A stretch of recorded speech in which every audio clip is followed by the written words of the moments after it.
I was asked today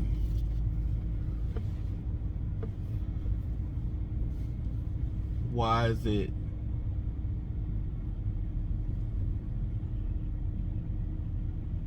so hard to get a trucking job. I told them, I said, I didn't think it was that hard right now. He says, yeah, I mean, they're not hiring, and companies are finding reasons not to hire you. Back in the day, maybe even 3-4 years ago, you had a job in a week.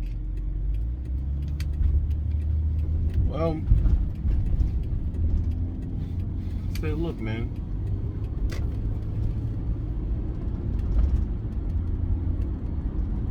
with YouTube, we've inadvertently, me included, anyone who's ever done a YouTube video, we have acquired a watching base. Now, some of those people in that viewership are drivers. Most of them are drivers.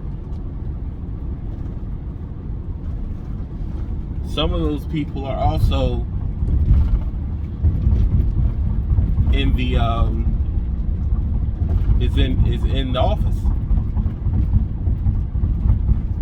The office has figured out that I can watch these people and get a certain, I can watch these people and get a certain idea of what the driver is intending and wanting. Their plan, the driver plan.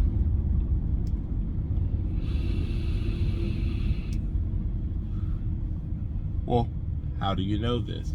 It's because over the years, when we have come with angles to squeeze money out of our clock and angles to get more money out of your day and learn the pay scales and how to work the tension pays, every time we crack it, they change it. That means they're listening to what the YouTubers are saying. So when we start putting out how to run a perfect drive shift and get from that part of the country to the other part of the country, what do they switch to? They start doing everything more regional. Because if you're at an OTR company right now, they're acting like you're regional. Well, where's that coming from? Back in 2013, when I first started running, I was getting loads that ran clear from North Carolina all the way to LA, Florida. It was going all the way across. And now it seems like they're running everybody regional. As soon as you crack that code and learn how to flip the money, they change it. They change it immediately. As soon as you crack the code, we start talking about getting your detention pays, how many miles you need a month at certain companies, knowing that there's other factors. Or you got to the point where you start asking what gives you a detention pay back then they start saying, well, if they don't sign it, you don't get it. They just move it. They just move the goalposts. That's how we know that they watch us. As soon as people start talking about, we're job hopping, or people start being at an orientation, then go to another orientation, then I'm at this orientation.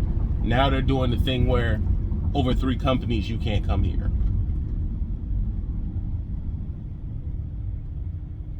Over 3 companies you can't come here. Every time we get a foothold into what's going on, they switch. Or and these can be speculation if you want, but As soon as we figure out where the money is and people start funneling over there, they change the requirements for the job.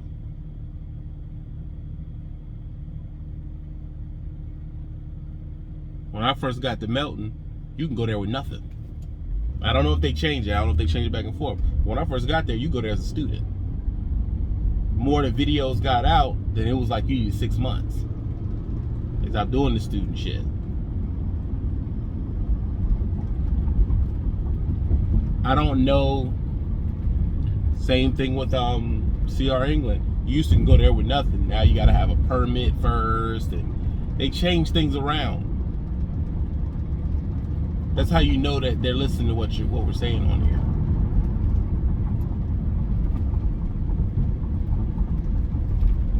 If you're in the game for a while, you start noticing. You notice new rules. And then, since you were there, you know why the rules became a thing. It was nothing to bring somebody on the truck with you when I first started. Now, more and more companies are like, no passengers. Oh, where does that come from, TB? That comes from people bringing girlfriends on the road and getting in domestic violence disputes, and then the girlfriend trying to sue the company and all that. And then they start, no, we don't want nobody to come. And if they do come, you got to start signing these disclaimers and papers and insurance. It starts changing up. There's no rules. There is a person messing up for every rule in the book. Rules don't come from nowhere. You understand? Rules don't come from anywhere. It is because people have messed up. There's a reason why cameras are in trucks now. They say it helps you and it hurts you. If you do what you're supposed to do, it don't hurt you. It actually protects you. There's a reason why it's there. Some of it, I believe some of it is, you know, to cover the company's butt. You know, make sure you're not on your device. Another initiative is that a lot of y'all don't know that a lot of truckers are serial killers. And I'm not saying that's the whole reason, but it doesn't hurt. Yeah, the FBI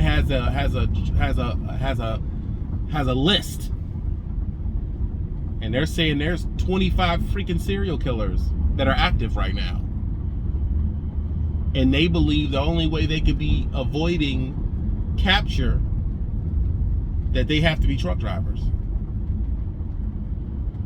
And they're saying that if someone is getting killed here and then they're 1,500 miles away, the only thing that explains that happening in a frequent way is that this person must be a truck driver. You know what will slow that down, and you know what will help catch that? If every single truck was a camera. In and out.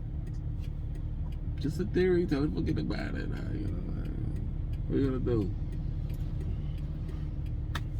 I'm just saying, it would help.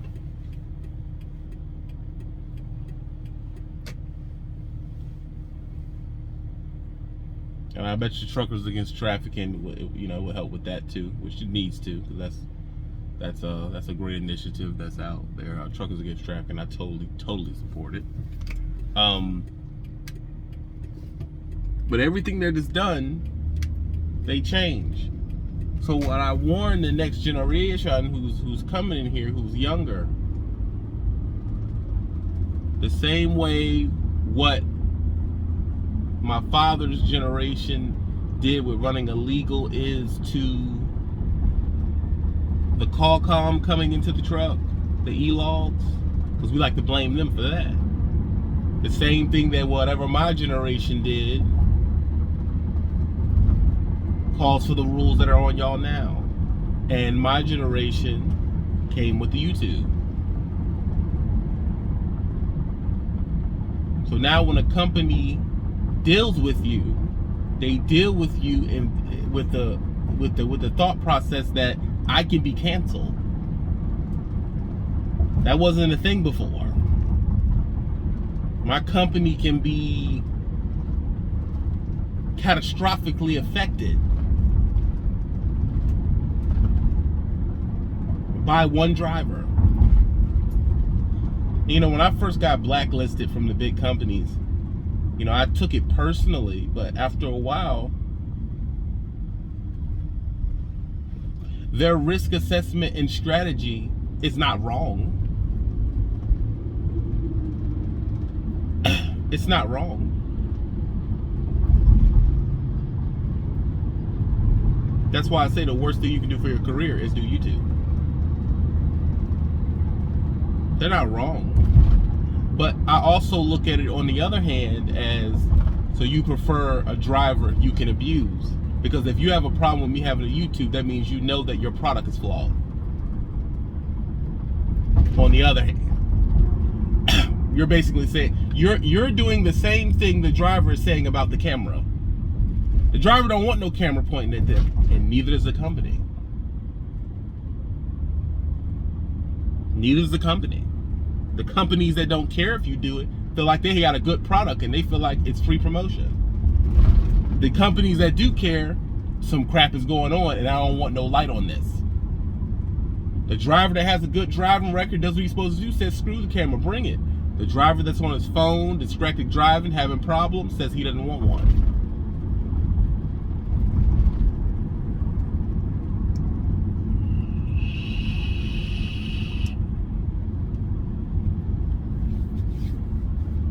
We just ran here. We just burning miles. We just ran here. Says he doesn't. I don't want one.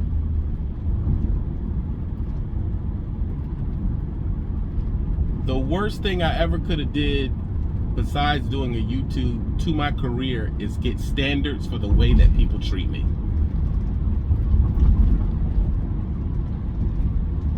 The worst thing I ever could have did is have standards for what you should be paying me for the skills I have.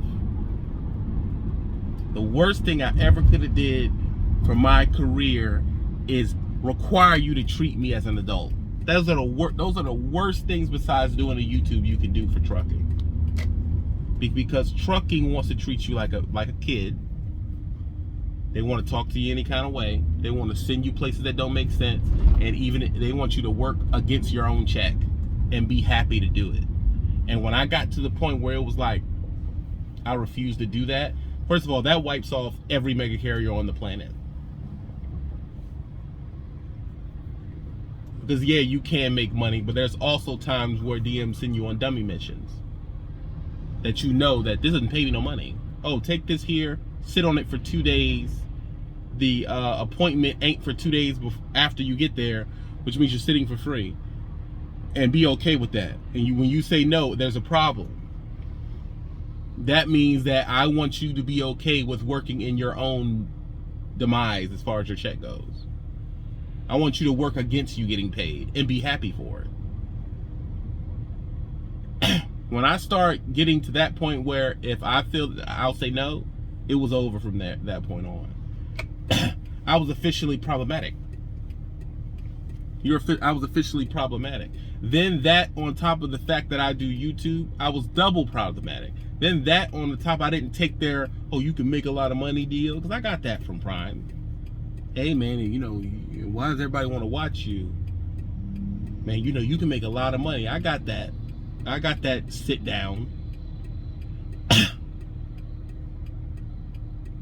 I didn't take the deal.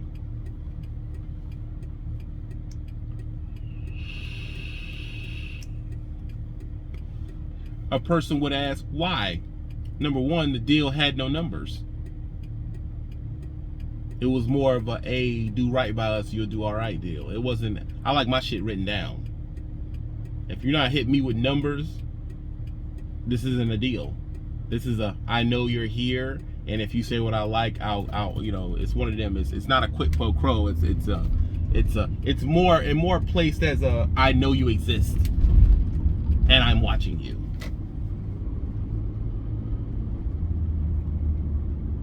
that was, that was presented as a deal, but there is no numbers, there's no paperwork, there's no what do I get, there's none of that. And you'll say, well, these companies don't pay. Yeah, they do. Yeah, they do.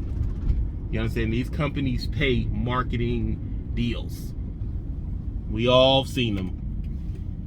These company pay drivers, extra couple of dollars to do marketing for them in the truck. They do that. They pay them money for going to the truck shows. They do that. They just make sure that it is the right person to do it. And I was always too how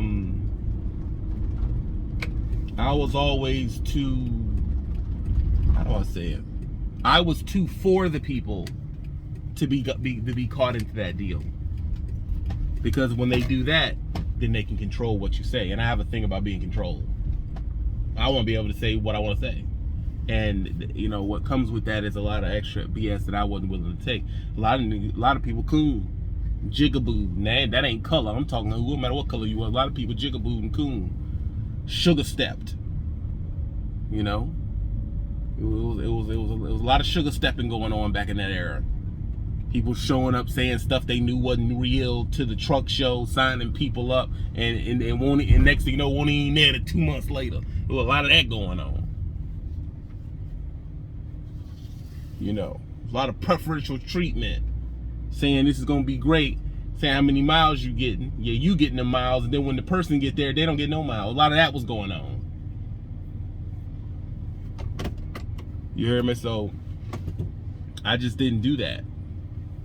I was just heading up to the spot. I just wanted to rant for a little bit for you. Just put something on your biscuit. When I leave here, I'll do another one.